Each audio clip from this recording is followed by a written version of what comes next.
दोस्तों, कैसे हैं आप? मैं जसप्रीत कौर हाजिर हूँ आपके लिए एक नई कहानी लेकर। उम्मीद करती हूँ आपको पसंद आएगी। तो चलिए शुरू करते हैं। कमरे में कोई और नहीं है सिवाय एक फोन के, जिससे मैं अपनी नजरें चुरा रही हूँ। काम करने के बहाने जितनी बार भी कमरे में आई, टेबल पर रखा मेरा फोन मुझे ही घूरता मिला, जैसे वो कह रहा हो या तो मेरा इस्तेमाल करके उसे फोन लगा दो या फिर मुझे बंद करके कहीं कोने में छुपा दो।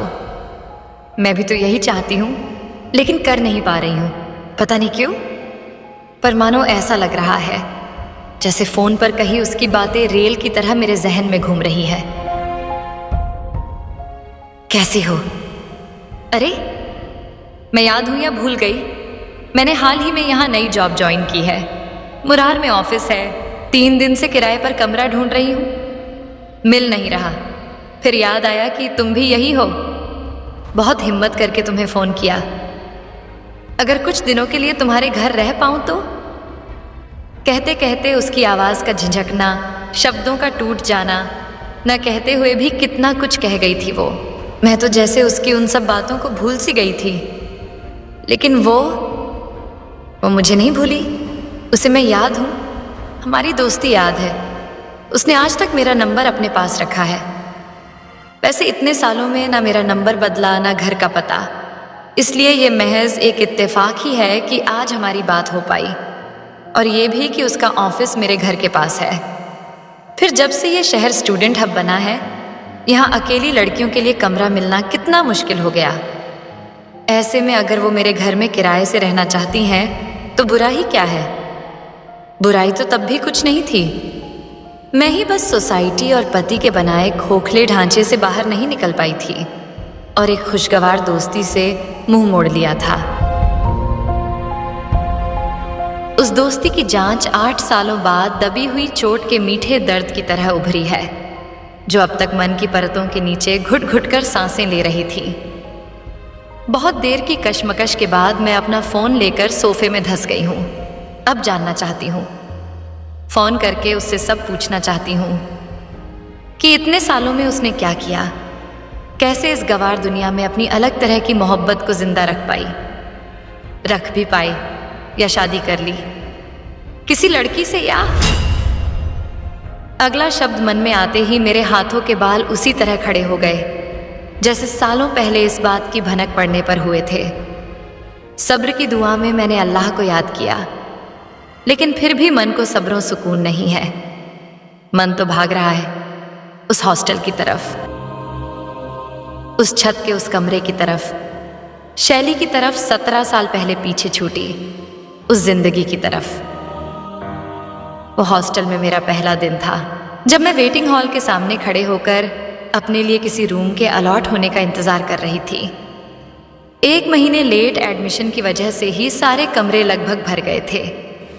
शहर यूनिवर्सिटी से बहुत दूर होने की वजह से कहीं और जा भी नहीं सकती थी।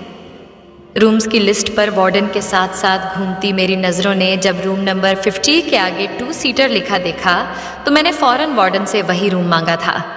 लेकिन वार्डन ने ये कहकर मना कर दिया कि तुम वहाँ नहीं रह पाओगी, रॉन्ग नंबर 51 में अपना सामान रख लो।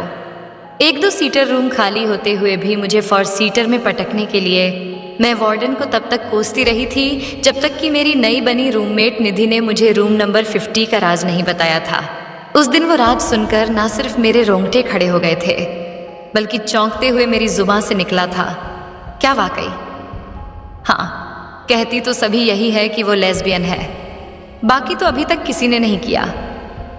खिलखिलाकर हंसते हुए निधि ने जब मुझे ये बताया तो मैंने वार्डन और अल्लाह दोनों को शुक्रिया कहा था। उसके बाद रूम नंबर 50 में रहने की ख्वाहिश तो मेरी नहीं रही, लेकिन उस लड़की को देखने की ख्वाहिश ज़रूर सर चढ़ने लगी।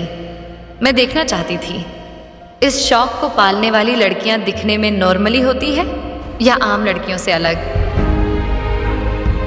क्या कुछ अलग होता होगा उनके शरीर में जिससे उनकी अलग पहचान होती है? तो क्या वो किसी अलग रंग रूप की होती है, या उनकी कमर सीधी बिना किसी लचकी होती है, या उनका सीना गोल ना होकर किसी और आकार का होता है? और कमर के नीचे? जब मेरे ख्याल उसकी कमर के नीचे तक पहुंचे ही थे तो मैंने उन्हें छिछी कहकर दुत्कार दिया था। बहुत से ज़हनी शैतानों को सुलाने के बाद आखिर में मैं बस एक बार करीब से रूम नंबर 50 वाली लड़की को देखना चाहती थी। जिंदगी में पहली बार घर से और अपने माँ बाप से दूर हॉस्टल पढ़ने गई थी। ग्रेजुएशन कर लिया था, लेकिन अपने हिजाब के बाहर की दुनिया, समाज के नए फैशन, जमाने की बातें और तौर तरीकों से बिल्कुल अनजान थी। ऐसा नहीं था कि मुझे किसी ने मना किया था, बस मेरी फितरत ने मुझे कभी किताबों और कुरान के बाहर झांकने ही नहीं दिया। घर में रहकर भी कभी अखबार या समाचार सुना पड़ा नहीं। मेरे मंगेतर जुनैद जिंदा होते तो शायद मैं कभी घर से बाहर पढ़ने भी ना जाती। वो चाहता था कि मैं शादी से पहले ही अपनी मर्जी जितना पढ़ लूं, मगर हॉस्टल जाने से पहले मुझे भोली बुद्धू और दीन दुनिया की तरफ ना समझ देखकर उसने मुझे इस हिदायत के साथ पढ़ने भेजा था कि हॉस्टल में सिर्फ पढ़ने में मन लगाना। हॉस्टल की लड़कियां अच्छी नहीं होती, फिजूल आज़ाद होती हैं, उनसे ज़रा बच के रहना। मैं भी तो यही चाहती थी। मुझे क्या पता था कि हॉस्टल के पहले ही दिन मुझे वो मसला इतने करीब से जानने को मिलेगा जिसके बारे में मैंने गाहे बगाहे लड़कियों की खुसुर पुसुर में यहाँ वहाँ सुन रखा था।